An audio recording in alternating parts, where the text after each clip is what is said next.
እግዚአብሔር ለምን ዝም አለ? እየሆነብን ያለውን ነገር ሳያውቅ ቀርቶ ነው ወይስ ክብር ይግባውና ለስም አጠራሩ ብዙዎች እንደሚሉት የለም ሆኖ ይሆን ወይንስ ከኃጢአታችን የተነሳ? ብዙ ምክንያቶችን ልናነሳ እንችላለን።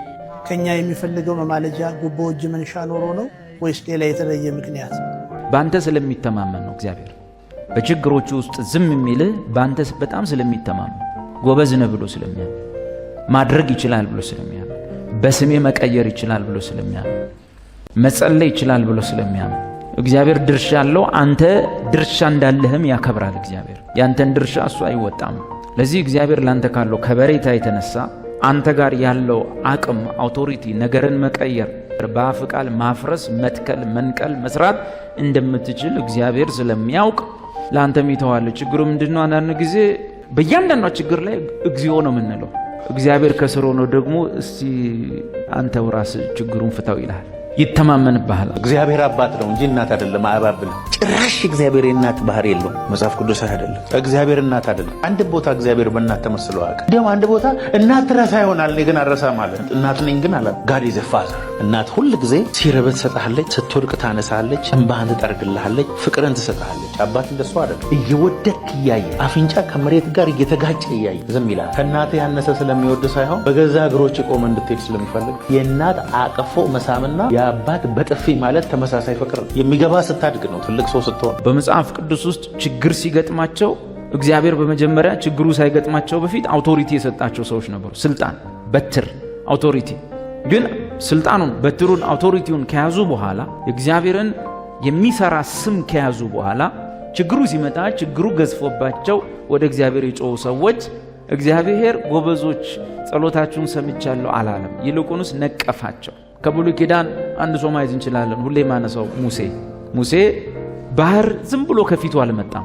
ፈርዖን ዝም ብሎ ከኋላ አላሯሯጠው። ፈርዖን ሳያሯሩጠው በፊት ባህር ከፊቱ ሳይመጣ በፊት እግዚአብሔር በምድረ በዳ ውስጥ ገና ሲገናኘው በትርህን ያዝ ብሎታል። በበትሩ ምልክት፣ ተአምር፣ ድንቅ እንዲሰራ አድርጓል። ያቺ በትር ማለት ቃል ስጋ ለብሶ ማለት ነው። የጠንቋዮችን እባቦች ሁሉ የዋጠች፣ የአስማተኞችን ሁሉ አስማት፣ የሟርተኞችን ሁሉ ሟርት የዋጠች በትር ነው። ያችን በትር ይዟል። በዚያች በትር ነው ምድር መጥቶ ምድር ሁሉ ቀማሊ ሆነው። በዚያች በትር ነው አባይኑ መጥቶ ወደ ደም የቀየረው። በዚያ በትር ነው ምድሩን ሲመታ ጓጉንቸሮች ይወጡ። በዛ በትር ሁሉን አድርገዋል። ያ ሁሉ እያለ ከፊት ለፊቱ ኢየሱስን ይዞ ቃል ስጋ ሆኖ፣ በትር ማለት ነው። በትሩን ያዝ ወደ ምድር ጣለው እንደተባለ ወደ ምድር ስትጥለው እባብ ይሆናል ማለት ክርስቶስ ስለእናንተ ኃጢአት ይሆናል። ግን ኃጢአት ሆኖ እባቦቹ የነደፉንን መንደፍ አለቅነትና ስልጣናቸውን ሁሉ ይውጣል። ከዋጠ በኋላ ይነሳል እና ያ ቃል ስጋ ሆነ የሚለውን በትር ይዞ ሙሴ፣ ክርስቶስን በእጁ ይዞ ሙሴ ባህር ሲያይ ወደ እግዚአብሔር ጮኸ። እግዚአብሔር ወጠፋን ድረስልን አለ።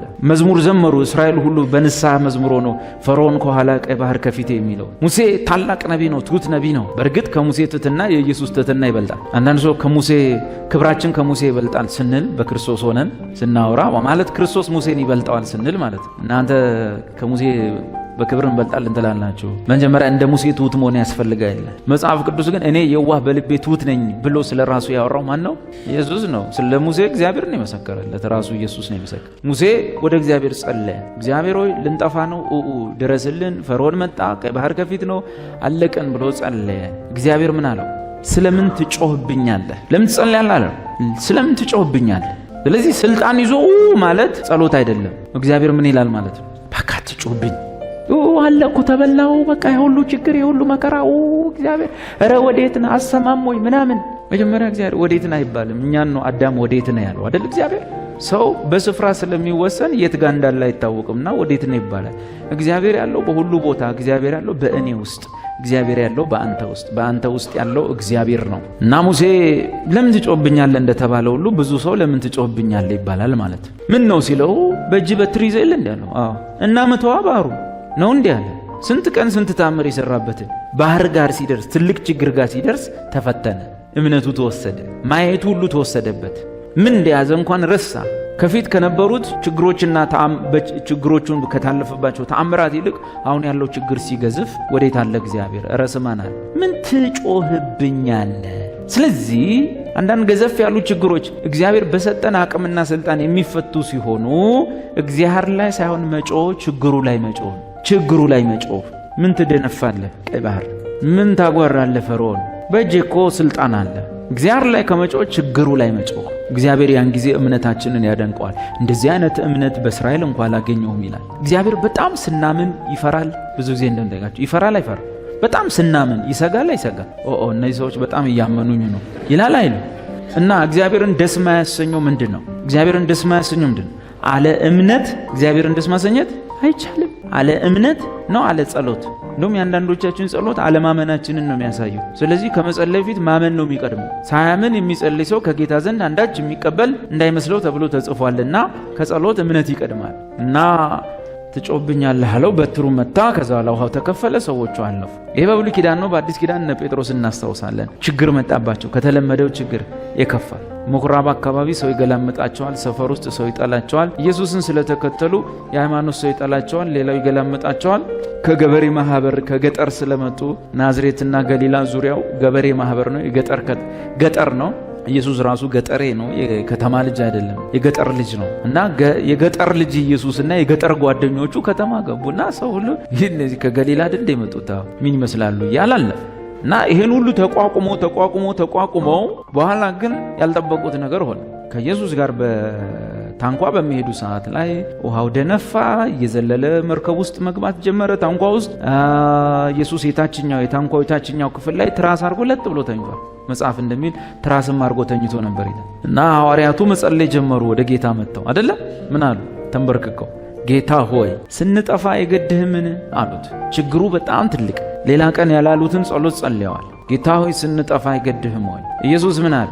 አይዟችሁ ጸሎታችሁን ሰምቻለሁ አላለም ምን አለ አለማመናቸውን ነቀፈ እምነታችሁ ወዴት ነው አለ በጸለዩ ጌታ ሆይ ልንጠፋ ነው አይገድም ወይ ልንጠፋ እኮ ነው ይኸው ምን ነክቶሃል አንድ ነገር አርግ እንጂ ይሄ የጭንቅ ሰዓት ጸሎት ኢየሱስን ጎሽ አላስባለው ያስባለው ሲልቁንስ ወደ መንቀፍ ነው የመጣው እምነታችሁ ወዴት አለ አለማመናቸውን ነቀፈ ኢየሱስ እሺ እና ታዲያ ምን ማድረግ ነበረብን ማድረግ ያለባቸው ወጣ ውሃውን አየው ገላመጠው ኢየሱስ አተ ጸጥ በል አለ ነው ወይስ እግዚአብሔር ሆይ የባህሩ መናወጥ የወጀቡ ስፋት ብሎ ስለ ወጀቡ ማብራሪያ ሰጠ የወጀቡን ትልቅነት የችግሩን ትልቅነት ግዝፈት አብራራ የብዙዎቻችን ችግር እዚህ ጋር ችግር ሲመጣ በእግዚአብሔር ፊት ሆነን እንኳን ስንጸልይ ማለት ነው እግዚአብሔር እንዲረዳንም መጸለይ ጥሩ ነው ሐሳቤን ትረዱኛላችሁ እግዚአብሔር እንዲረዳን እንኳን ስንጸልይ ለእግዚአብሔር በአብዛኛው የምናወራው ምናልባት ብዙ ደቂቃ የጸለይን እንዲመስል ሰዓት ለማርዘም ይመስለኛል የችግሩን ግዝፈት ሁሉ እንነግረዋለን ለእግዚአብሔር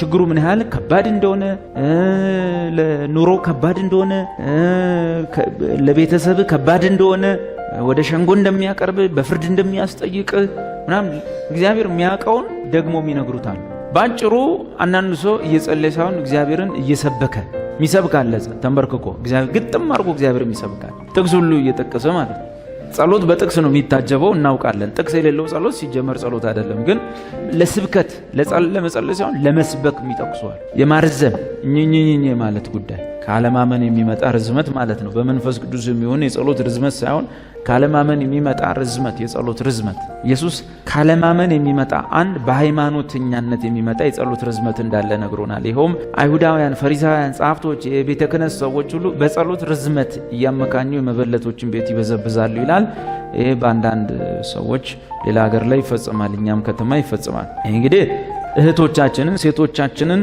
ጓዳቸውን ለማራቆት የሚጸለይ ጸሎት ነው አንደኛው ማለት ነው ጸሎት የሚረዝመት ምክንያት ሌላው ደግሞ አህዛቦች የሚጸልዩት የጸሎት ርዝመት ነው መጽሐፍ ምን ይላል አህዛቦች ብዙ ረጅም ስለጸለዩ የሚሰሙ ይመስላቸዋልና እናንተ ግን ስትጸልዩ እንደነርሱ በከንቱ አትድገሙ በቃ እግዚአብሔር ሆይ ጫማ ስጠኝ በኢየሱስ ክርስቶስ ስም አመሰግናለሁ ስለምትገዛልኝ ጫማ ቴንኪዩ በቃ አለቀ ከዚህ ያለቀ እግዚአብሔር ሆይ ጫማ በጣም አስፈላጊ ነገር ነው ጫማ ከሌለ እግር ይጎዳል ሚስማር ይወጋኛል በኢየሱስ ስም የሚስማር መንፈስ የታሰረ ይሆን ሁሉ የሚከደው ለምንድን ነው ጸሎቱን ምን ለማድረግ ረጅም ለማድረግ ማለት ነው ለእግዚአብሔር ነው የምንነግረው እኮ የሚገርም እናስተምረዋለን በደንብ የሚያስተምረዋል በጣም ጫማ ወሳኝ ነው አስፈላጊ ነው ምሳሌ ነው መወስድላችሁ ገብቷችኋል ጥያቄው ሌላ ነገር ነው እኔ ምሳሌ እንዲገባችሁ ብዬ እና እንደዛ ብዙ ጊዜ እንደማወራላችሁም ደግሞ ጸሎት ላይ ማይቀር ነገር አለ። እንደው ጫማውን ምሳሌ እንኳን ወስድ ማለት ከዛ ይሄን ሁሉ ጸልየን ያጠረ ይመስለናልና በጌታ በኢየሱስም ጫማ እንዳይከሰት የሚዋጉ በአየር ላይ የሚመላለሱ መናፍስቶች ጫማ እንዳይሰጠኝ የምትዋጉ አሰርኳቸው፣ ፈታዋቸው፣ ተወጉ፣ ውደቁ። አለቀ። አባ ጫማ ስጠኝ በኢየሱስ ስም ታንኪዮ አለቀ። መንፈስ ቅዱስ ሌላ ርዕስ ሲሰጥ ጸሎቱ ይረዝማል፣ ሲሰጥ ይረዝማል። ካልሰጠ መነሳት ነው። የምን ንግግር ማድረግ ነው? ቁጭ ንግግር ነው ከዚህ በኋላ የምታረገው። ይሄ ግን የሚሆነው ከምን ሲነሳ ነው ሲባል ከእምነት ከተነሳ ነው።